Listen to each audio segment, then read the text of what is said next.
Black board education में आप सभी का स्वागत है।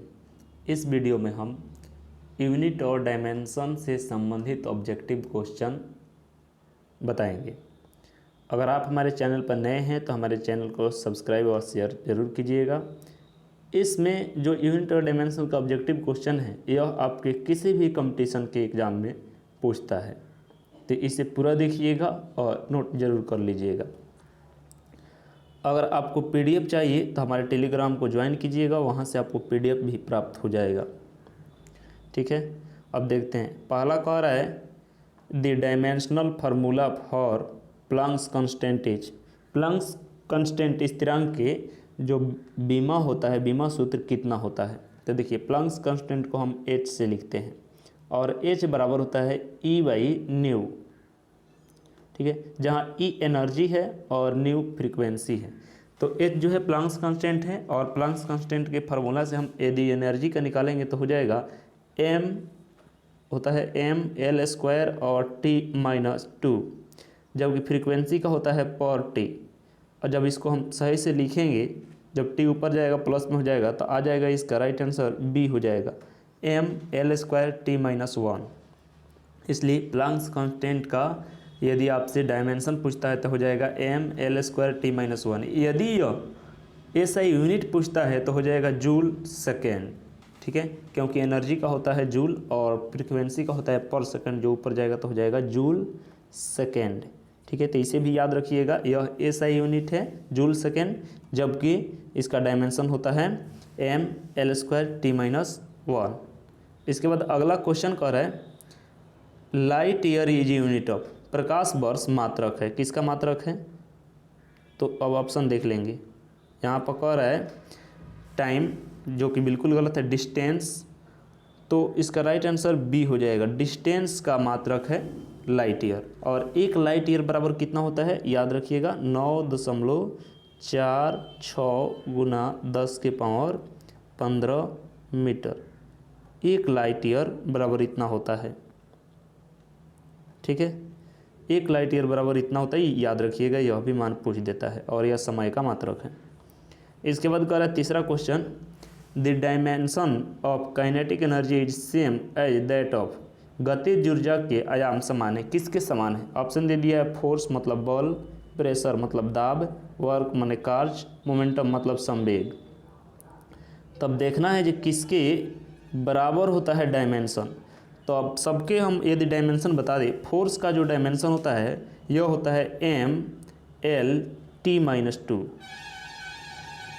प्रेशर चूँकि यह फोर्स बटा एरिया होता है, तो हम एरिया से L² से यदि भाग दे देते हैं तो हो जाता है mL-1 T-2। वर्क का mL² और T-2 होता है। ठीक है, तो वर्क और जो काइनेटिक एनर्जी है दोनों का सेम हो जा रहा है। याद रखिएगा, काइनेटिक एनर्जी हो, पोटेंशियल एनर्जी हो, चाहे कोई भी एनर्जी हो, वर्क हो, टॉर्क हो, इन सब का डायमेंशन और ऐसा यूनिट सेम होता है। इसलिए राइट आंसर इसका सी हो जाएगा।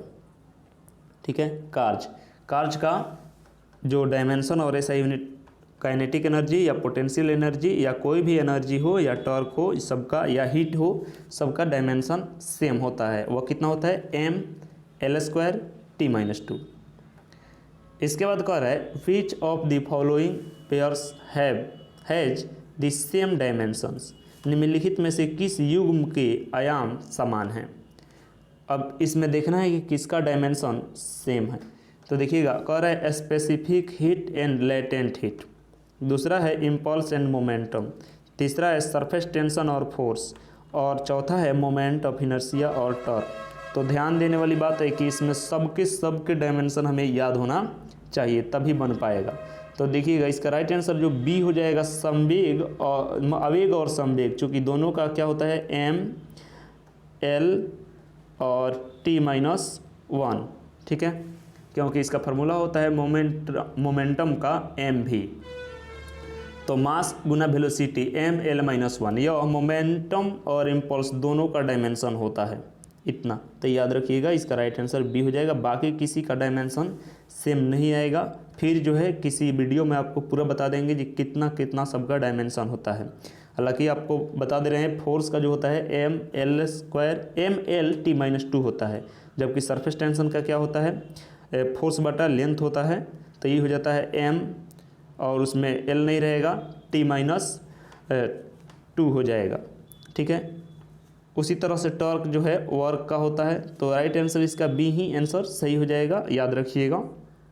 उसके बाद कह रहे हैं कि ml-1 और T-2 is the dimension formula of, यह किसका डायमेंशन है। ml-1 और T-2 यह किसका फार्मूला है।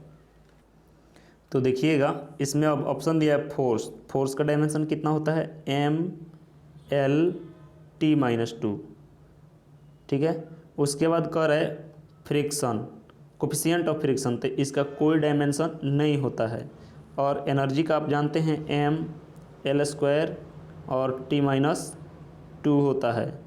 तब अब यह रह गया मॉडुलस ऑफ इलास्टिसिटी, इसका क्या होता है, तो ml-1 और T-2 होता है। तो राइट आंसर इसका सी हो जाएगा, मॉडुलस ऑफ इलास्टिसिटी, प्रत्यास्थता गुणांक। ठीक है, इसका हिंदी होता है प्रत्यास्थता गुणांक। फोर्स मतलब बल होता है, कोफिशिएंट ऑफ फ्रिक्शन मतलब घर्षण गुणांक होता है, और एनर्जी माने ऊर्जा होता है हिंदी। तो याद रखिएगा मॉडुलस ऑफ इलास्टिसिटी का जो डायमेंशन होता है कितना होता है ml-1 और T-2। इसके बाद अगला क्वेश्चन कह रहा है the measurement of radius of a circle has error of 1%, then error in measurement of its area is, मतलब इसका हिंदी हो जाएगा एक वृत्त की त्रिज्या मापने में 1% की त्रुटि होती है तो इसके क्षेत्रफल की माप में त्रुटि कितना होगा। ठीक है, अब देखिए इसको बना रहे हैं, इसमें कह रहा है कि इसकी जो त्रिज्या है उसमें कितना % की त्रुटि हो रही है, 1% की त्रुटि हो रही है। तो मान लीजिए कि यह वृत्त है और इसका त्रिज्या r है, 1% की त्रुटि हो रही है। तो आपको यह बता दें कि जब भी हम त्रुटि निकालेंगे तो चूँकि इसका एरिया होता है πr²। ठीक है, अब इसको जैसे ही हम दूसरा यदि एरर मान लीजिए कि इसमें डेल्टा r उत्पन्न हो रहा है तो इसको लिख सकते हैं pi into r plus minus delta r, इन सभी का स्क्वायर कर देंगे। तो इसमें से यदि हम r² कॉमन ले लेते हैं तो हो जाएगा πr² कॉमन लेते हैं तो हो जाएगा 1 प्लस डेल्टा r बटा r के होल स्क्वायर। अब देखिएगा कि यह जो है यह मान, अब दोनों को हम भाग यदि देते हैं तो यह कट जाएगा, तो बच जाएगा यह मान। अब इसको हम सही से लिखते हैं, पावर को हटाते हैं तो फार्मूला होता है 1 प्लस x के पावर यदि n हो तो इसका फार्मूला होता है 1 प्लस nx। ठीक है, तब देखिएगा इसको यदि हम लिखें 1 प्लस nx के इसको लिखेंगे तो हो जाएगा 1 प्लस 2 इंटू डेल्टा r बटा r।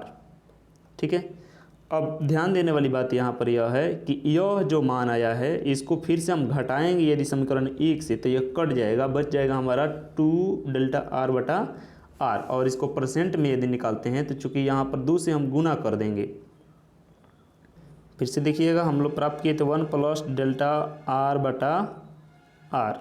ठीक है, और यह घटेगा तो 1 खत्म हो जाएगा, समीकरण 1 से घटेगा तो 1 खत्म हो जाएगा, बच जाएगा इतना। और इसमें यदि हम यहाँ पर 2 था और गुना करेंगे यदि 100 से, प्रतिशत में निकालने के लिए 100 से गुना करते हैं तो 2, और यह टोटल मान जो होएगा r% आ जाता है। तो 2 इंटू r%, और r% आपके क्वेश्चन में दिया हुआ है कितना है 1% है, तो इसलिए 2 गुना 1%, तो आ जाएगा आपका कितना मान 2%। ठीक है, तो राइट आंसर इसका हो जाएगा, अब देखिए ऑप्शन में कहाँ 2% दिया है तो बी ऑप्शन राइट हो जाएगा। ऐसे यदि कुछ पावर देता है तो इसे ट्रिक भी याद रखिएगा कि यदि कुछ भी पावर रहे x के पावर n और इसमें त्रुटि पूछता है तो n इंटू x% जो त्रुटि देता है इसे याद रखिएगा, इतना हम निकालते हैं। तो n जो है यहाँ पावर कितना है 2 है, r² चूँकि πr² होता है तो 2 जो है n का काम करेगा और r% कितना है 1 है, तो इसको निकाल लेंगे तो हो जाएगा 2%। तो राइट आंसर इसका बी हो जाएगा।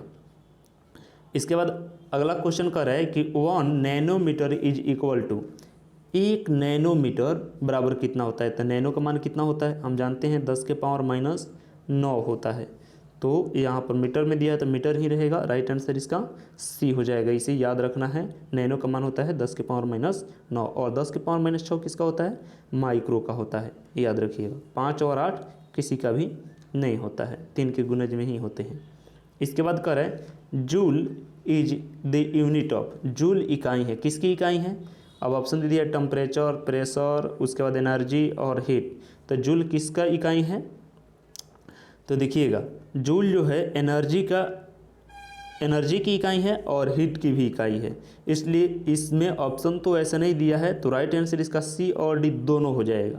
ठीक है, सी और डी दोनों ऑप्शन सही है। ठीक है, इसलिए यहाँ पर एक और ऑप्शन होना चाहिए ई, और उसका मान हो जाएगा सी एंड डी। तो याद रखिएगा जूल किसका मात्रक है, हीट का है और एनर्जी दोनों का है।